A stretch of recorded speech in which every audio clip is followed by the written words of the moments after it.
minhas mãos, meu olhar, minha voz.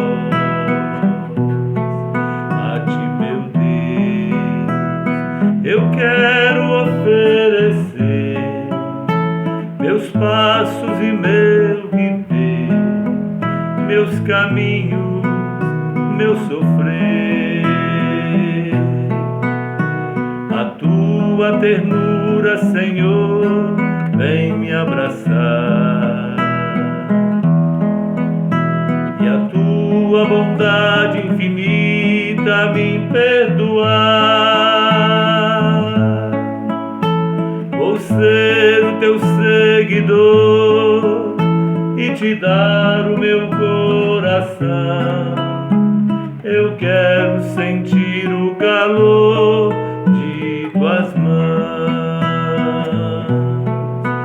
A ti, meu Deus, que és grande, que tens amor ao pobre e ao sofredor, vou servir e esperar.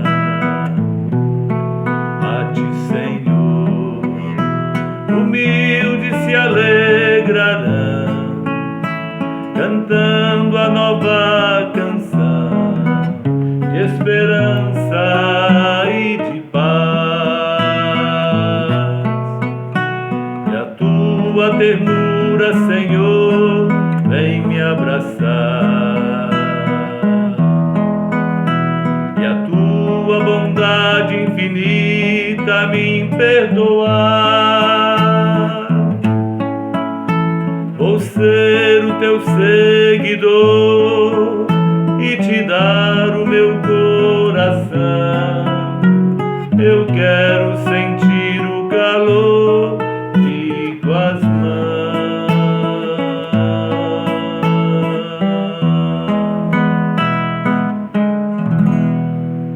Um domingo, uma semana de vida, de alegria e de paz para você e para sua família. É o nosso momento de fé entrando no ar. É Padre Amarildo quem tem a alegria de mais uma vez entrar no seu lar para partilhar com você a palavra de Deus, a palavra da igreja. Nós estamos celebrando o terceiro domingo da Quaresma, iniciando a terceira semana deste grande retiro de preparação para a Páscoa de Nosso Senhor e Salvador Jesus Cristo. Hoje podemos dizer, que o Santo Evangelho vem tocar na condenação histórica da morte de Jesus, na grande causa da sua prisão, das humilhações que sofreu, das torturas, da crucifixão e da morte. Jesus, conforme o Evangelho de João, capítulo 2, ele vai colocar-se contra o uso que se faziam do templo em Jerusalém como casa de comércio, como banco para a troca de moedas, como local de exploração dos pobres. Então, a expulsão dos vendilhões do templo, muito mais do que uma postura contra alguns vendedores ou algumas barraquinhas que se faziam. Não, havia uma estrutura corrupta, uma estrutura de exploração da fé simples do povo. Havia um partido político religioso que se beneficiava do templo e do comércio ao redor do templo. O partido dos saduceus. Era desse partido que era retirado o sumo sacerdote pelo Império Romano. Então, quando Jesus, no templo, assume aquela postura, com certeza a postura mais forte, mais violenta, que todo o Evangelho nos dá testemunho, arrancando o seu cinto, chicoteando, chutando as barracas, os animais que ali se encontravam, Então Jesus estava, podemos assim dizer, se condenando à morte. Esta foi a grande causa. O Evangelho, já termina dizendo, que a partir daquele momento procuravam uma forma como o iriam condenar à morte. Então a morte de Jesus, ela teve causas humanas. Geralmente a gente faz um atalho, A gente diz, ele morreu no nosso lugar, ele morreu para a nossa vida, ele morreu para a nossa salvação, e é verdade, Mas num primeiro momento, nós não podemos fechar os olhos, para a covardia de Pilatos, que lavou as mãos diante da sua condenação, da inveja das lideranças religiosas e políticas de Israel, que se incomodaram profundamente com a pregação profética de Jesus, com a sua postura, mas sobretudo com esta atitude de Jesus no templo, diante do templo. Ele se indigna, com a forma como a fé simples do povo era manipulada naquele momento em benefício de interesses políticos e econômicos. Com certeza, a ação de Jesus é motivada pelo segundo mandamento da lei de Deus, que diz: não usarás o nome do Senhor teu Deus em vão. E esta é uma tendência, muito comum, muito comum na história da humanidade. O uso de Deus para manipular. O uso de Deus para justificar interesses mesquinhos. O uso de Deus para justificar poderes humanos. O século XVIII, por exemplo, ele foi muito forte nesse sentido, em que reis católicos e protestantes se apresentavam como representantes de Deus. Diziam assim, como a um único Deus, há um só rei, e esse rei deve ser obedecido com uma obediência religiosa. Então havia disputa, sobre quem mandava na igreja, inclusive aqui no Brasil, no período imperial, se o imperador, ou os bispos, ou o papa e assim por diante. Então é uma questão antiga, Os momentos mais tristes, mais atrozes da história da humanidade foram também momentos de abuso, de uso indevido do nome de Deus para justificar ideologias, para justificar poderes. Hitler usou do nome de Deus para justificar a matança de judeus, acusando os judeus como sendo os responsáveis pela morte de Jesus. O apartheid na África do Sul também usou da religião para poder justificar a separação de negros e brancos. Martin Luther King, nos Estados Unidos, na década de 20, na década de 50 e 60 do século passado, ele levantou a voz, como um líder religioso, para não deixar, que o nome de Deus fosse instrumento para justificar o apartheid racial nos Estados Unidos.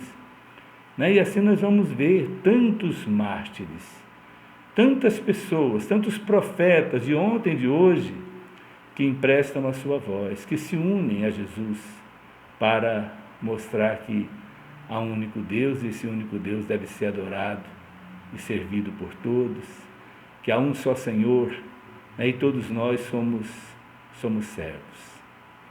Queridos irmãos, queridas irmãs, o Santo Evangelho de hoje nos faz pensar na importância dos nossos templos de pedra, das nossas matrizes, das nossas capelinhas, todas, templos onde Deus habita.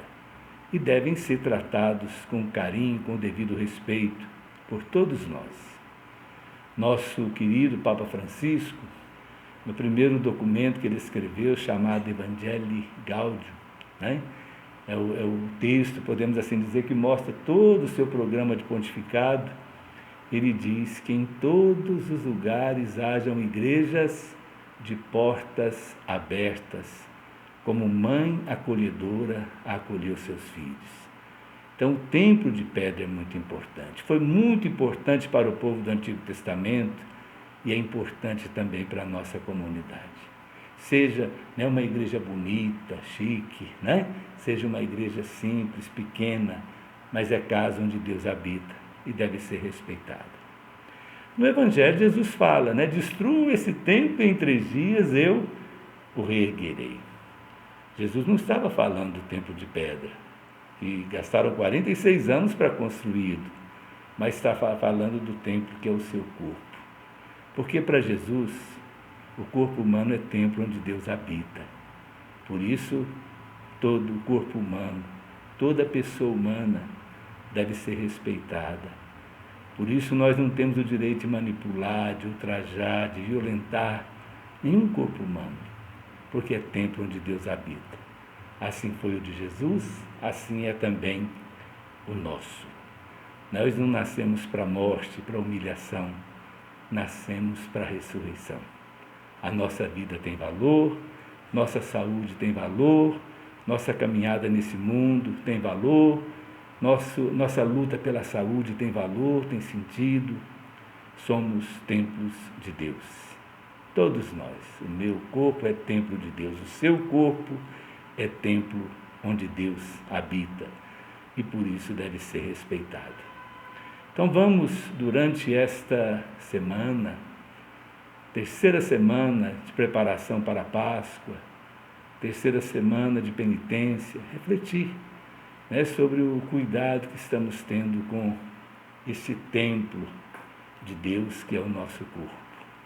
Né, se estamos cuidando da nossa saúde e da saúde dos irmãos, né, se estamos nos fazendo responsáveis pelo cuidado dos irmãos e irmãs que conosco convivem, neste tempo de pandemia, sobretudo, se estamos cuidando do templo de Deus, que é o nosso vovô, a nossa vovó, né, o idoso que vive na nossa casa, se estamos cuidando da saúde das nossas crianças, não vamos nos esmorecer na luta pela vida e na luta contra a doença e a morte.